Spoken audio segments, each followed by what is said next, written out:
राहुल गांधी जी का जहाँ तीन कार्यक्रम है।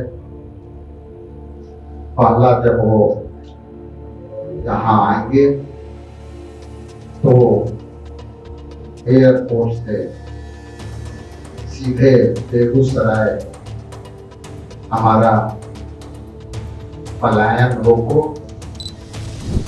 विपक्ष के नेता राहुल गांधी के बिहार आगमन को लेकर सदाकत आश्रम में आज प्रेस कॉन्फ्रेंस किया गया और उसे लेकर सीधे तौर पर कहा गया कि पूरी तरीके से तैयारी कर ली गई है और पटना आते ही यहां से सीधे बेगूसराय के लिए राहुल गांधी का प्रस्थान होगा और वहां पे पदयात्रा किया जाएगा, जिसमें मुख्य उद्देश्य होगा कि पलायन रोको और रोज़गार दो, इसे लेकर के लोगों को वहाँ संबोधित करेंगे। उसके बाद फिर पटना में कार्यक्रम होगा और उसके बाद सदाकत आश्रम में यहाँ पे नेताओं के साथ बैठकर लोगों को संबोधित करेंगे।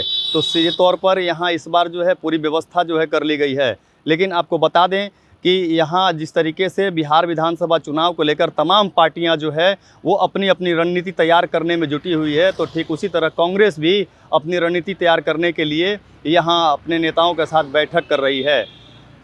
आइए सुनते हैं क्या कुछ कहा है प्रदेश अध्यक्ष और तमाम जो बैठे कांग्रेस के वरीय नेता ने। बात करने के जो विषय है, ये पहला विषय है कि हमारे नेता राहुल गांधी जी का यहाँ तीन कार्यक्रम है।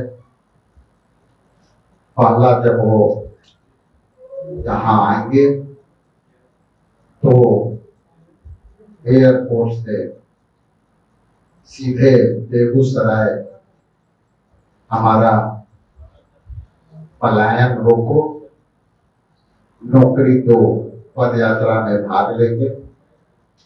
वहां से पदयात्रा में शामिल होने के बाद पुनः पटना आएंगे। पटना जहां से फिर श्री कृष्ण मेमोरियल हॉल में सामाजिक न्याय सम्मेलन का में भाग लेंगे। इसके बाद वहां से कार्यक्रम समापन करने के बाद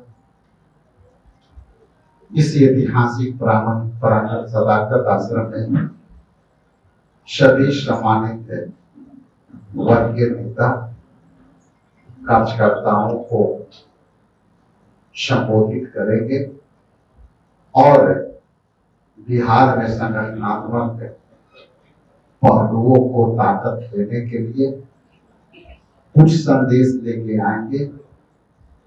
और वह संदेश जो दिल्ली में बहुत मंथन के बाद दिया गया है, यहाँ डायरेक्ट इंटरेक्शन करेंगे कि यहाँ हर घर कांग्रेस के झंडा कार्यक्रम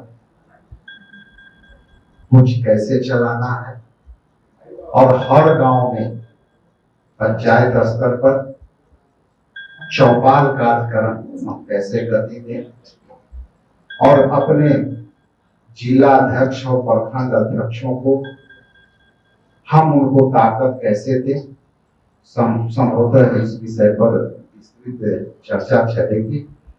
तो सुना आपने, सीधे तौर पर कांग्रेस के नेताओं का कहना है कि इस बार जो वक्फ बिल पास हुआ है उसमें जो वोटिंग प्रतिशत थी वो काफ़ी कम थी। इससे भाजपा को ये समझ जाना चाहिए कि हमारी जो वोटिंग प्रतिशत की बात जो कह रहे हैं, जो उन्होंने सीधे तौर पर कहा कि वक्फ बिल से लोगों को जो परेशानियां हो रही है वो आज हो रही हैं, लेकिन इसका सीधे तौर पर विरोध किया है कांग्रेस ने। अब ये देखना होगा कि इस बार जो है किस तरीके से बिहार विधानसभा चुनाव में किस तरह की रणनीति कांग्रेस जो है अपनाती है। आर्यन खबर के लिए पटना से संजय कुमार की रिपोर्ट।